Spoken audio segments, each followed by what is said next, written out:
परिचय, इंट्रोडक्शन। आज आईटी और आईटी सिस्टम्स हमारे दैनिक जीवन के व्यापक और अभिन्न अंग बन गए हैं। ऑनलाइन लेन देन यानी online transactions, online banking, online purchases, debit card का उपयोग, क्रेडिट कार्ड और हाउस होल्ड बिल्स का ऑनलाइन भुगतान आधुनिक जीवन का अहम हिस्सा है। हम खरीदारी, शिक्षा, मनोरंजन, व्यवसाय और कई अन्य उद्देश्यों के लिए कंप्यूटर्स का उपयोग कर रहे हैं। इसलिए हमारी पर्सनल इंफॉर्मेशन, मेडिकल रिकॉर्ड, कर रिकॉर्ड, स्कूल और कॉलेज रिकॉर्ड सहित सभी प्रकार के विवरण इन कंप्यूटर्स में जमा किए जाते हैं। साइबर सिक्योरिटी को कंप्यूटर सिक्योरिटी के रूप में भी जाना जाता है। साइबर सुरक्षा का अर्थ कंप्यूटर हार्डवेयर, सॉफ्टवेयर, डेटा या सूचना आदि, साथ ही कंप्यूटर सिस्टम के कामकाज को किसी भी प्रकार के नुकसान, डिस्ट्रप्शन एवं चोरी आदि से सुरक्षा देना है। साइबर सुरक्षा hardware, software, network, database code, internet operator और कंप्यूटर सिस्टम से संबंधित किसी भी चीज पर प्रत्यक्ष या अप्रत्यक्ष रूप से लागू कई सुरक्षा तंत्रों यानी मल्टीपल प्रोटेक्शन मैकेनिज्म का एक संयोजन है। कंप्यूटर पर बढ़ती हुई निर्भरता और समाज में बढ़ते हुए इंटरनेट और स्मार्टफोन के उपयोग की वजह से साइबर सुरक्षा अब प्रतिदिन और अधिक महत्वपूर्ण होती जा रही है। इस अध्याय में साइबर खतरों यानी साइबर थ्रेट्स, इन खतरों से सिस्टम और व्यक्तिगत जानकारियों की सुरक्षा, ट्रस्ट सील और सुरक्षित ब्राउजिंग के बारे में जानकारी शामिल है। आईटी के सामाजिक, कानूनी और नैतिक पहलुओं को भी इसमें शामिल किया गया है। मैलवेयर। मैलवेयर को आमतौर पर हानिकारक उद्देश्य वाले सॉफ्टवेयर कोड के रूप में परिभाषित किया जाता है, जो कंप्यूटर से डेटा चोरी या डेटा को नष्ट करने का प्रयास करता है। यह आमतौर पर एक ईमेल अटैचमेंट, सॉफ्टवेयर डाउनलोड या ऑपरेटिंग सिस्टम की कमजोरियों के माध्यम से कंप्यूटर में प्रवेश करता है। मुख्यतः मैलवेयर इन प्रकारों में पाए जाते हैं: वायरस, ट्रोजन हॉर्सेस और स्पाईवेयर। वायरस एक सॉफ्टवेयर प्रोग्राम है जो आमतौर पर आपके ज्ञान के बिना अन्य किसी सॉफ्टवेयर प्रोग्राम में स्वयं की प्रतिकृति बनाता है और स्वयं को छुपाता है। कंप्यूटर वायरस फैलाने का सबसे आम तरीका वायरस को किसी भी ईमेल अकाउंट में मौजूद एड्रेस बुक में दर्ज सभी मेल आईडीज को मेल द्वारा प्रेषित करके किया जाता है। कई बार वायरस सीधे तौर पर नुकसान नहीं पहुंचाते, लेकिन जब वायरस अपनी प्रतिकृति लगातार बनाना जारी रखते हैं तो नेटवर्क भारी ट्रैफिक की वजह से अंत में धीमा पड़ जाता है। इस तरह से यह कंप्यूटर की वर्किंग को काफी स्लो कर देता है। Trojan horse. ट्रोजन हॉर्स एक सही और नुकसान नहीं पहुंचाने वाला सॉफ्टवेयर प्रतीत होता है, लेकिन यह चुपके से कंप्यूटर पर वायरस या किसी अन्य प्रकार के मैलवेयर को डाउनलोड कर लेता है। स्पाईवेयर। यह एक ऐसा सॉफ्टवेयर प्रोग्राम होता है जो कंप्यूटर पर आपकी सभी गतिविधियों पर सचमुच नजर रखता है और जासूसी करता है। यह आपकी सभी गतिविधियों को रिकॉर्ड करता है, जैसे वेबसाइट ब्राउजिंग इत्यादि। स्पाईवेयर का एक और रूप की लॉगर के रूप में जाना जाता है। की लॉगर आपके सभी की स्ट्रोक्स रिकॉर्ड करता है। कुछ की लॉगर्स आपके कंप्यूटर का एक नियमित अवधि पर स्क्रीनशॉट भी लेते हैं। की लॉगर के द्वारा रिकॉर्ड किया हुआ डेटा बाद में जिस भी व्यक्ति या संस्था ने इसे इंस्टॉल किया है उसे भेज दिया जाता है। इसे ईमेल द्वारा भी भेजा जाता है। अज्ञात या अविश्वसनीय स्रोतों यानी अननोन और अनरिलायबल सोर्सेस द्वारा प्राप्त या भेजे गए लिंक्स को क्लिक या ओपन नहीं करके या ईमेल अटैचमेंट्स को डाउनलोड नहीं करके मैलवेयर से बचा जा सकता है। आपको यह भी सुनिश्चित करना चाहिए कि आपने एक मजबूत एंटीवायरस प्रोग्राम इंस्टॉल किया है और ऑपरेटिंग सिस्टम के नवीनतम अपडेट अपने कंप्यूटर पर इंस्टॉल किए हैं। फिशिंग हमले यानी फिशिंग अटैक में आमतौर पर आपको आपके ईमेल पर एक लिंक भेजा जाता है, जिसमें क्लिक करने पर आपको अपनी व्यक्तिगत जानकारी दर्ज करने के लिए कहा जाता है। इस जानकारी जैसे आपके पासवर्ड, नाम, जन्म तारीख, पिन आदि का इस्तेमाल करके हमलावर आपको आर्थिक रूप से अन्यथा किसी और प्रकार से नुकसान पहुंचा सकता है। फिशिंग ईमेल स्पैम ईमेल के मुकाबले ज्यादा खतरनाक होती है। आप ईमेल को खोलने के पहले उसके सोर्स की जांच करें और उसे ऑथेंटिकेट करें। अगर आपको ऐसा लगता है कि ईमेल भेजने वाले के बारे में आपको कोई जानकारी नहीं है, तो आप उस ईमेल को ओपन ही ना करें। ऐसा करके आप फिशिंग अटैक को रोक सकते हैं। पासवर्ड हमले, पासवर्ड अटैक्स। पासवर्ड अटैक में कोई अनजान व्यक्ति आपके सिस्टम या ईमेल खातों या बैंकों के ऑनलाइन खातों तक पहुंचने का प्रयास करता है, जिससे आपका पासवर्ड क्रैक किया जा सके। ये आमतौर पर अटैकर द्वारा अपने मशीन पर एक एल्गोरिथम या सॉफ्टवेयर का उपयोग करके किया जाता है, जहां हमलावर आपका पासवर्ड पता करने की लगातार कोशिश करता है। आप इस तरह के हमले को रोकने के लिए अपना पासवर्ड नियमित रूप से बदलें।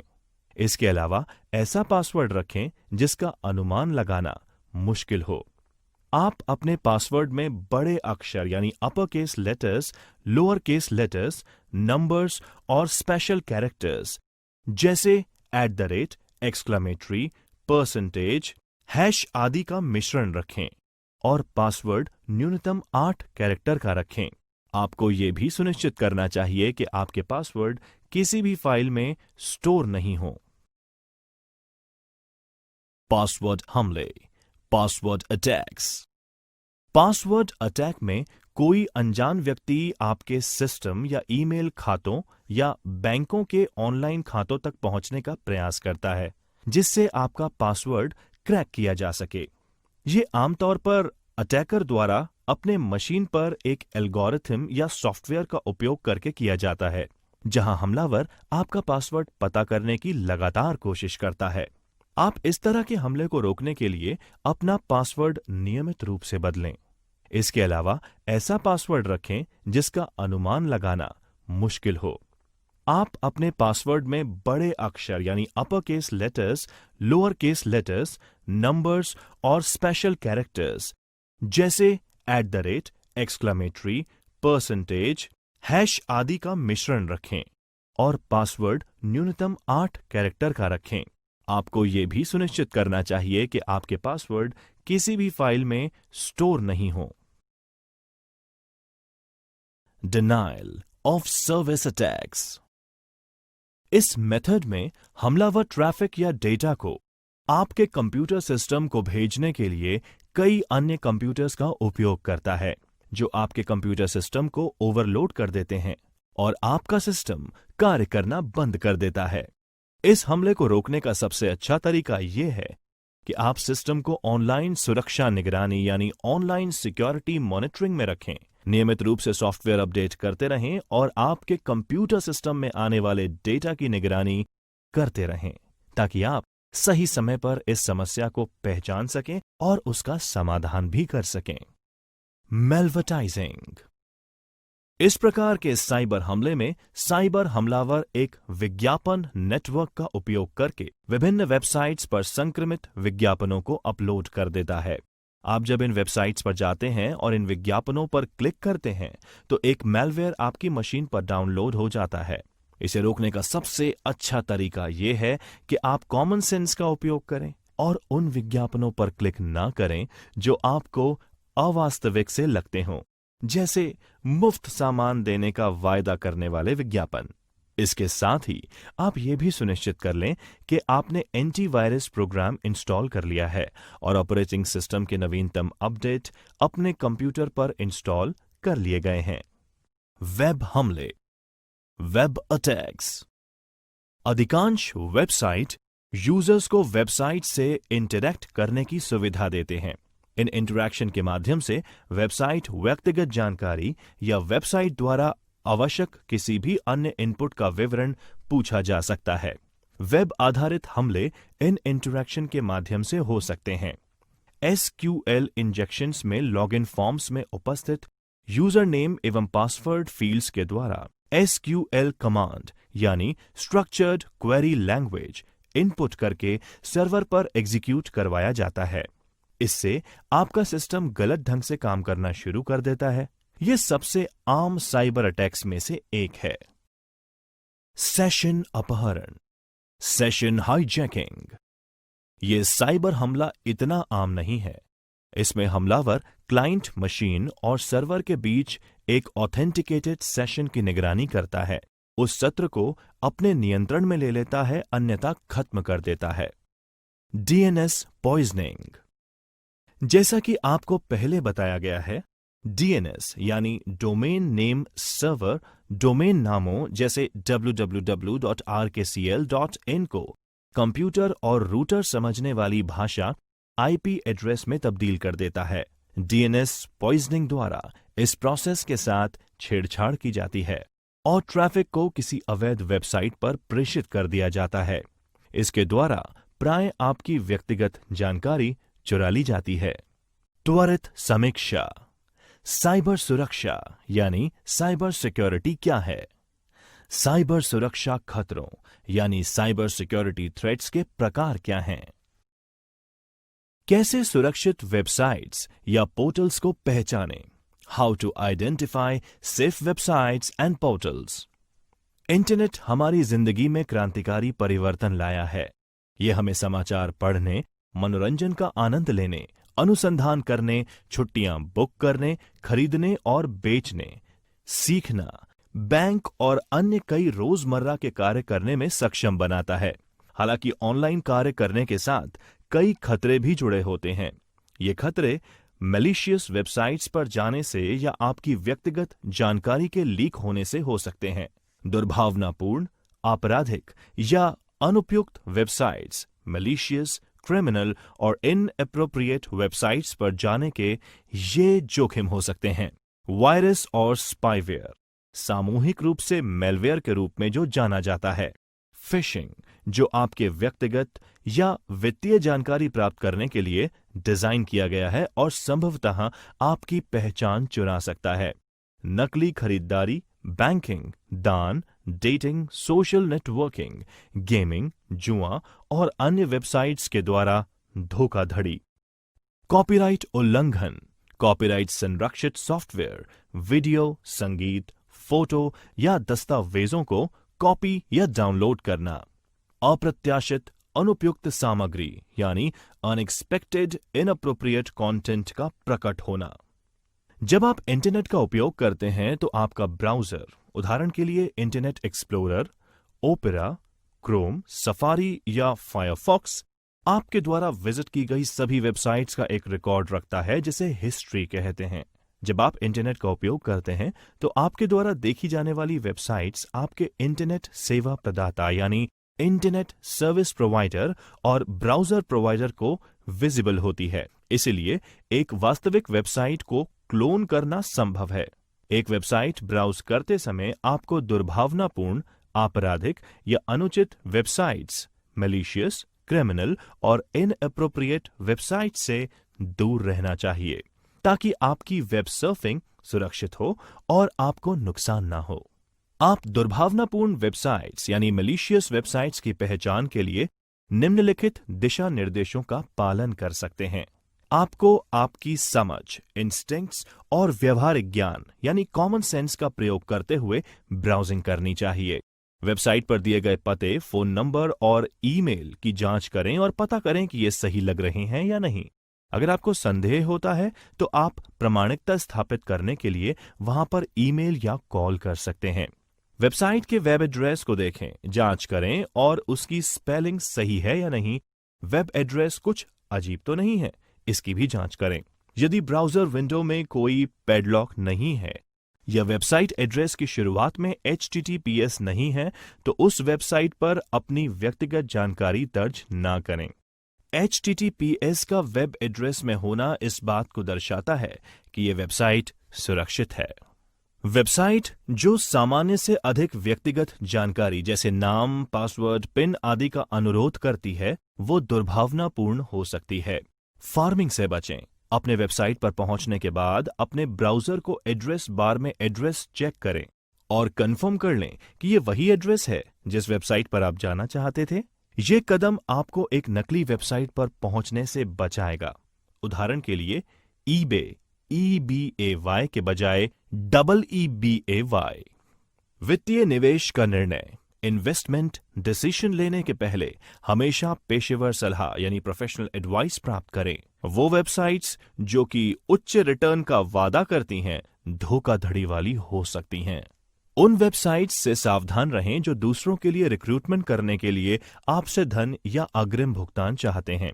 यदि आपको किसी वेबसाइट पर शक है तो आप इंटरनेट पर सर्च कर लें कि कहीं वो वेबसाइट फ्रॉडुलेंट तो नहीं है। उन वेबसाइट से सावधान रहें जिन्हें अनचाही ईमेल में अजनबियों द्वारा विज्ञापित अनसॉलिसिटेटेड ईमेल्स फ्रॉम स्ट्रेंजर्स किया गया हो। सुरक्षित वेबसाइट्स, सिक्योर वेबसाइट्स। वेबसाइट पर अपने व्यक्तिगत या निजी जानकारी जैसे password, debit card, credit card और पिन आदि एंटर करने से पहले आप ये सुनिश्चित कर लें कि वेबसाइट सुरक्षित है। इसे 2 तरीकों से किया जा सकता है। जब आप वेबसाइट को विजिट करते हैं या उस पर लॉगिन करते हैं तो चेक कर लें कि ब्राउज़र विंडो फ्रेम में एक पैडलॉक बना हुआ हो। यह भी सुनिश्चित करें कि यह पैडलॉक पूरी वेबसाइट पर लागू है और सिर्फ एक पेज पर नहीं, अन्यथा यह वेबसाइट एक फ्रॉडुलेंट वाली साइट हो सकती है। वेब पते को HTTPS के साथ शुरू होना चाहिए, जिसमें S का अर्थ है सिक्योर। ये दोनों ये आश्वस्त करते हैं कि वेबसाइट के पास एक डिजिटल प्रमाण पत्र है जिसे एक विश्वसनीय तृतीय पक्ष ट्रस्टेड थर्ड पार्टी द्वारा जारी किया गया है, जैसे वेरीसाइन या थॉट। इसका अर्थ है कि वेबसाइट से ऑनलाइन प्रसारित की गई जानकारी को एन्क्रिप्ट किया गया हो तथा थर्ड पार्टीज द्वारा बीच में रोकने यानी इंटरसेप्ट और चोरी होने से सुरक्षित किया गया है। ऐसी वेबसाइट जिन्हें आप नहीं जानते, उनका उपयोग करते समय एक विस्तारित सत्यापन यानी एक्सटेंडेड वैलिडेशन या EVSSL प्रमाण पत्र देखें, जो इंगित करता है कि प्रमाण पत्र जारी करने वाली एजेंसी ने वेबसाइट के ओनर की पूरी तरह से जांच की है। प्रमाण पत्र का प्रकार ब्राउज़र फ्रेम में पैडलॉक पर क्लिक करके देखा जा सकता है। क्लिक करने पर एक पॉपअप खुलेगा जिसमें सारी जानकारी होगी। त्वरित समीक्षा। सुरक्षित वेबसाइट्स की पहचान करने के विभिन्न तरीके क्या हैं? एक सुरक्षित वेबसाइट यानी सिक्योर वेबसाइट क्या है? Secure seals. एक सिक्योर या ट्रस्ट सील वेबसाइट कंपनी पर विश्वास का प्रतीक है। ट्रस्ट सील प्राप्त करने का उद्देश्य ग्राहकों और साइट विजिटर्स को विश्वास दिलाना है और उन्हें आश्वस्त करना है कि वेबसाइट पूरी तरह से अस्तित्व यानी एग्जिस्टेंस में है, वैध यानी लेजिटिमेट एवं सत्यापित यानी वेरीफाइड है और ट्रांजैक्शंस के लिए मेथड्स एवं तरीकों का इस्तेमाल करती है। ट्रस्ट सील विभिन्न रूप में होती है, जिसमें data security seal, business verified seal और प्राइवेसी सील शामिल हैं और विभिन्न कंपनीज द्वारा शुल्क देने पर उपलब्ध होती है। ट्रस्ट सील एक्टिव या पैसिव हो सकती है। अधिकांश सील एक नियत अवधि के लिए रहती है, जिसकी समाप्ति के बाद कंपनी को फिर से सत्यापित किया जाना चाहिए। प्राय सील को वैलिडेट उस वक्त किया जाता है जब कंपनी उसे खरीदती है। ट्रस्ट सील के प्रकार। Kinds of trust seals. Privacy seal. एक प्राइवेसी सील एक कंपनी के अच्छे प्राइवेट प्रैक्टिस का अनुमोदन करती है और इंगित करती है कि कंपनी बहुत ऊंचे स्तर की प्राइवेट प्रोटेक्शन मानकों का इस्तेमाल करती है। ये कंपनी को उन प्राइवेट खतरों से भी अवगत कराती है जो कंपनी अपने स्तर पर पहचान नहीं पाती। Business practice seal. ये सील है जो किसी बिजनेस के परिचालन यानी ऑपरेशनल प्रैक्टिस का अनुमोदन करती है, जैसे कंपनी के उत्पाद या सेवाओं के लिए की जाने वाली गुणवत्ता प्रणालियां यानी क्वालिटी प्रैक्टिसेस। ये विशेष रूप से ऑनलाइन खुदरा विक्रेताओं यानी ऑनलाइन रिटेलर्स में काफी पॉपुलर है। व्यापार पहचान सील। Business identity seal. एक बिजनेस आइडेंटिटी यानी व्यावसायिक पहचान सील, जिसे एक वेरीफाइड एग्जिस्टेंस यानी सत्यापित अस्तित्व सील भी कहा जाता है। ये वह है जो वैधानिक विवरण यानी स्टैट्यूटरी डिटेल्स, संपर्क विवरण यानी कॉन्टैक्ट डिटेल्स, प्रबंधन विवरण यानी मैनेजमेंट डिटेल्स आदि कई मापदंडों की पुष्टि करके कंपनी के कानूनी, भौतिक और वास्तविक अस्तित्व का सत्यापन करती है। इसे लेने वाली कंपनीज की साख बढ़ती है और ये संभावित ग्राहकों का विश्वास बढ़ाने में भी कारगर सिद्ध होती है। एक सत्यापित ट्रस्ट सील यानी वेरीफाइड ट्रस्ट सील देने वाली कंपनी पूरी मेहनत एवं परिश्रम से ही किसी भी बिजनेस को सत्यापित करती है। सुरक्षा seal, security seals. Security trust seal, trust seal सत्यापन यानी ट्रस्ट सील वेरिफिकेशन का सबसे लोकप्रिय प्रकार है। इसके दो प्रकार हैं, सर्वर वेरिफिकेशन और साइट वेरिफिकेशन।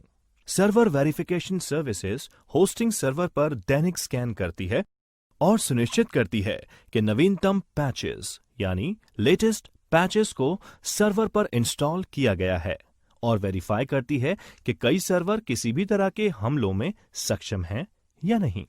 वेबसाइट सत्यापन सेवा, वेबसाइट वेरिफिकेशन सर्विसेज, जांच करके ये सुनिश्चित करती है कि ग्राहकों को सामान्य परिस्थितियों में सामान्य खतरों यानी cross site scripting, XSS, SQL injection से सुरक्षित किया गया है।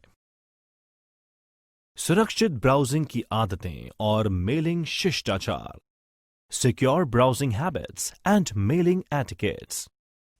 आपकी कंपनी का ईमेल निजी नहीं है। Your company's email is not private. यदि आप किसी कंपनी में काम कर रहे हैं तो संभावना है कि आपके ईमेल संदेशों की निगरानी की जा रही है। इसलिए केवल कंपनी उद्देश्यों के लिए ही आपकी कंपनी के ईमेल का उपयोग करें।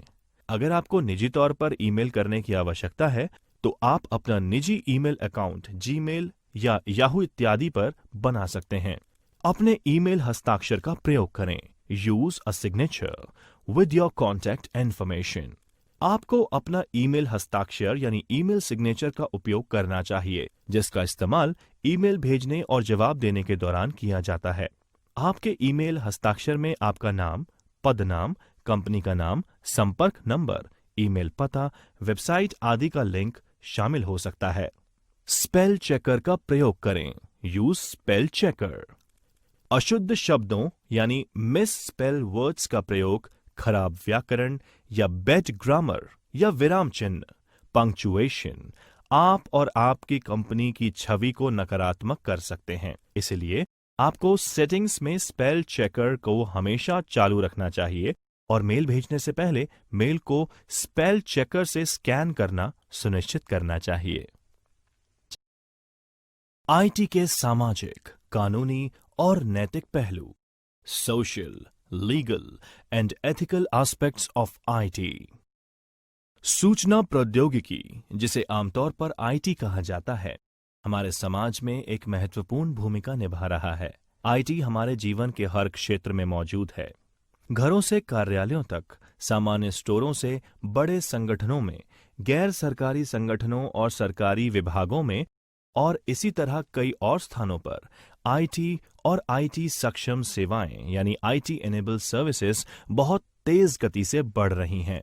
आईटी समाज में विकास एजेंट की भूमिका निभा रहा है, लेकिन साथ ही साथ हम साइबर अपराध यानी साइबर क्राइम, कॉपीराइट मटेरियल की चोरी यानी पायरेसी ऑफ कॉपीराइटेड मटेरियल, साहित्यिक मटेरियल की चोरी यानी प्लेगियरिज्म, जालसाजी आदि घटनाओं से भी परेशान हो रहे हैं।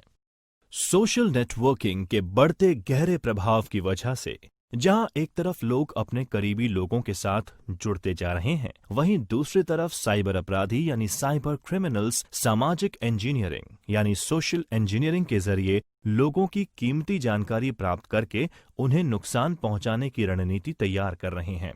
डिजिटल साक्षरता यानी डिजिटल लिटरेसी में वृद्धि के कारण हम साइबर अपराधों में भारी वृद्धि देख रहे हैं। हालांकि सरकार इन स्थितियों से निपटने के लिए अपने कानूनी ढांचे यानी लीगल फ्रेमवर्क में आवश्यक सुधार कर रही है एवं दिशा निर्देश बना रही है। हमारी संस्थाएं, कंपनीज और फर्म ISO यानी इंटरनेशनल ऑर्गेनाइजेशन फॉर स्टैंडर्डाइजेशन की अंतर्राष्ट्रीय आवश्यकताओं और दिशा निर्देशों को पूरा करने के लिए खुद को तैयार कर रही हैं। ISO 27001 अंतर्राष्ट्रीय साइबर सुरक्षा मानदंड यानी इंटरनेशनल साइबर सिक्योरिटी स्टैंडर्ड है, जो एक सूचना सुरक्षा प्रबंधन प्रणाली यानी इंफॉर्मेशन सिक्योरिटी मैनेजमेंट सिस्टम की स्थापना, कार्यान्वयन, संचालन, निगरानी, समीक्षा, रखरखाव और सुधार के लिए एक मॉडल प्रदान करता है। भारत में आईटी के लिए कानूनी ढांचा, legal framework for IT in India.